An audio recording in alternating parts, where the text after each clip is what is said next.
Life has lost its color, hasn't it? Or no, you just need more Netflix and a girlfriend. Or no, you just need a break. Well, the people that I know that say that have been needing a break for almost 10 years, and they've been having plenty of breaks. So it's just a mindset thing, so that can't be it. The people who are lonely, numb, depressed, or unmotivated always have these 5 things in common that I'm going to be talking about. And once you understand these 5 things, you'll never be depressed or unmotivated again, as long as you stick to them. Alright. So the first thing that all these depressed people have in common is there's no dopamine detox. These people that are dragging through life always have this idea of work-life balance. I can be a super dedicated, productive hard worker while I'm enjoying life at the same time. I can be productive and also watch movies and watch porn at the end of my day. I can have a girlfriend and lots of sex while I'm focusing on myself and trying to be productive. Whoever thinks they can't be a super productive hard worker while enjoying life and having sex and taking a toke once in a while is an idiot. But are they? The problem is, to be a super productive hard worker, let alone be exceptional, you have to have a brain that is sensitized.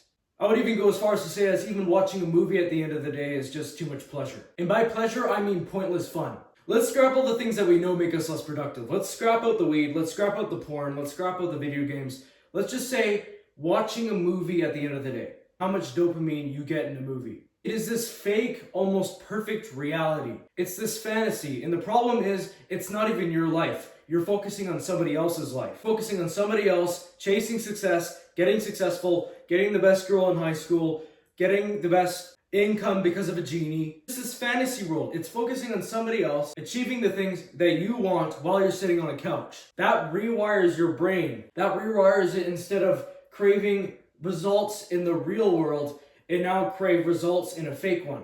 Now it just wants to sit on a couch and watch some TV about some guy that's better than you and achieving what you want. Now, if you watch movies or take a toke before bed, or you're chasing women or you're chasing sex and you claim to be completely unaffected, that's your life, man. Good for you.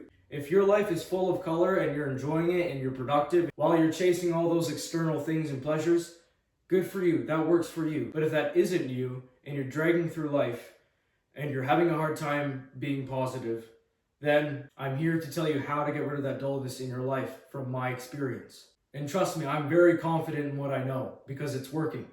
So we got over number 1. You cannot have work-life balance. That doesn't work. You need to be fully in, dopamine detox, cut out all the external pleasures, just be focused on what matters. And when I say external pleasures, I mean things that aren't in this reality. They're not real. Like video games, pornography, Netflix, all the dopamine things that aren't real, that aren't based in this world. If you do this thing, it does not help you in the real world. Cut it all out. Focus on what matters. Number 2 is a very interesting one. You associate the wrong things with pain and the wrong things with pleasure. Now, I didn't come up with all this myself. Some of it came from Tony Robbins. I read a Tony Robbins book, and I got a lot of information from it, and can tell you about how this frame of mind works. The whole idea about this mindset is that your mind is so bloody powerful. Much more powerful than any human could actually comprehend. What you believe is true in your life ends up most of the time becoming true. And I went over this on one of my other videos, but this topic is very important, even for this. If you associate pain with the gym and reading, and still associate pleasure with porn and video games, but you're trying to improve and you're going, I understand that that's pleasure and that's pain, but I'm going to go to the pain because I want the physical benefits and I want the benefits, blah, blah, blah, blah. That mindset guarantees failure. You need to almost establish a persona in your mind of yourself. A persona in a way where you gather all of the benefits from pornography and gather all the bad things from pornography and look at it in a logical manner and go, okay, does this benefit my life? See, the average teenager would look at porn as pleasure because of the dopamine hit that they get. It just flashes their brain. Or video games, or Netflix, whatever. But if you look at this and you tell yourself, how does this actually benefit me? Fulfilling this lustful desire benefit me? It feels good. I might even have a little bit of clarity for a second. But the clarity is useless because all of my energy is gone. So I can't even use the clarity anyway. It just goes to crap. That's why post-nut clarity is a lie. This whole post-nut clarity, this is good for my prostate health, whatever, all this stuff that we all know is bogus. We all know is bogus. All that bogus is weak men trying to come up with a logical reason on why they should be watching this shit or jacking off. So if you look at the logical reasons to watch porn or fat or whatever, all of the reasons for it are half-butted. It's all just cope. You know, it boosts creativity because if you think about it, you know, if you find the perfect video, then it makes your desires work hard, and your creativity boosts because, you know, like you just can't find a reason for that stuff. You just can't. You can't find a reason for video games. You can't find a reason for weed. You can't find a reason for Netflix shows. You can't find a reason for any of it. It's all just procrastination. It's all just garbage. Same thing with parties. Same thing with going out and chasing women or whatever. If you look at the reasons for those things, you'll just end up figuring out that you don't actually like the reason behind it. You just like the pleasure that comes from it. So that makes the reason seem very infallible and logical, right? So it's subconscious. So you have to look at things like video games and Netflix and go, that is painful because I waste my time, and I waste my time building this fake reality on Minecraft or Fortnite or whatever. I'm working on my skills on this, or I'm building this house that isn't real, it's on a screen. And what you essentially do is you put all this effort in something that isn't freaking real. You're just wasting your time for a little bit of pleasure. You're wasting your life, right? So if you believe that video games is pleasuring and you need it to unwind, then it will be pleasuring and you will need it to unwind. And if you associate the gym with pain, then you will not feel the benefits come to you. You won't feel the better mental health after a gym session. All you will be focused on and all you will feel is the pain. That is the power of belief. If I believe that the gym is pleasuring, and I look at it with all the beliefs I have, I believe that the gym makes me way better coordinated in my mind. I believe that the gym makes me more creative thinker. Not only just like bigger muscles and stuff, but like in the mind mentally. It gives me pleasure mentally. Then it will. I will go leave the gym feeling more creative and more cognitively advanced. I just will. That's how powerful the brain is. So let's say you cut out the work-life balance coping crap. Then you set your beliefs right. Your subconscious beliefs and conditions are set right. Number 3, if you're still having problems, would be that you don't organize your day. When you wake up in the morning, you have 2 choices: to take action or don't. And what I mean by that is that sounds very simple, but I'm going to break it into a couple different threads. So let's say yesterday you hit a very hard workout and then you didn't have a very good sleep. So the next day you're just toffed. You know, you're really feeling it. Your eyes are still baggy, but you got to get up because it's 8 o'clock. And if you wait any longer, try to sleep more, you might just, end up in a different world. You'll have 2 choices in that moment. You either start scrolling on some like YouTube or TikTok or some shit, and then you end up scrolling onto some video, and then you see something that like leads to temptation, and then you start jacking off. And then before you know it, it's like 12 o'clock and then you're just rinsed. Or regardless of the pain, regardless if you're just groggy out of your mind, regardless if you're tired, you get up, you have a cold shower, you do your morning routine, you do what you're supposed to do, you don't eat junk food, you eat actual meal, and you get on with your day with actual maximal productivity, even though it's going to suck, even though it's painful. So it might seem like that choice is very easy. You know, you want the productive day, you want to like get up, like why would I just sit there and just let temptation get to me, or like, you know, waste time or whatever. But the problem is when you wake up in that morning, you're ridden with fear. The fear of pain. Your brain has come up with this amazing excuse. The excuse of, I just need more sleep. You know, if I had more sleep, then I would feel good. Then I'd be able to take a cold shower without, you know, having to use that extra mind power.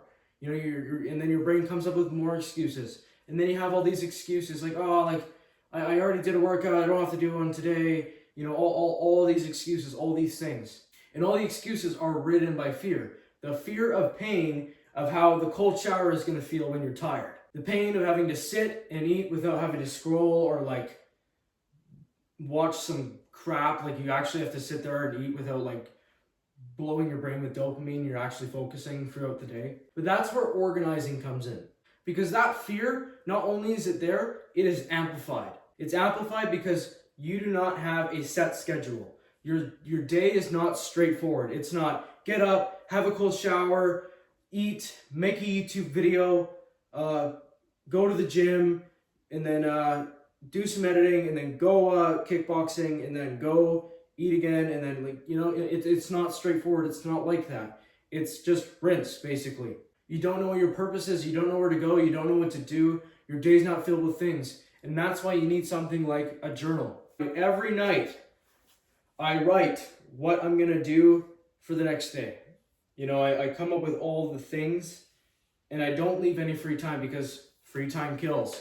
The warrior man will attack himself. Don't leave any free time. Free time to do what? Stare at a wall? You're not going to stare at a wall. You're going to end up scrolling, or you're going to end up watching a movie, or you're going to end up playing video games. Free time is just going to eat you up. Even though you feel like crap, even though you feel like, you know, you're going to fail on semen retention if you're doing semen retention, or you're at the edge of just binge watching a whole lot of shows, or you're just at the end of, like, just staying focused and staying detoxed. You still have to act like you're not going to fail. You know, even if, you know, like, you just go to bed feeling rinsed and tired and groggy, and you just think, oh, like, tomorrow I don't know what I'm gonna do. No.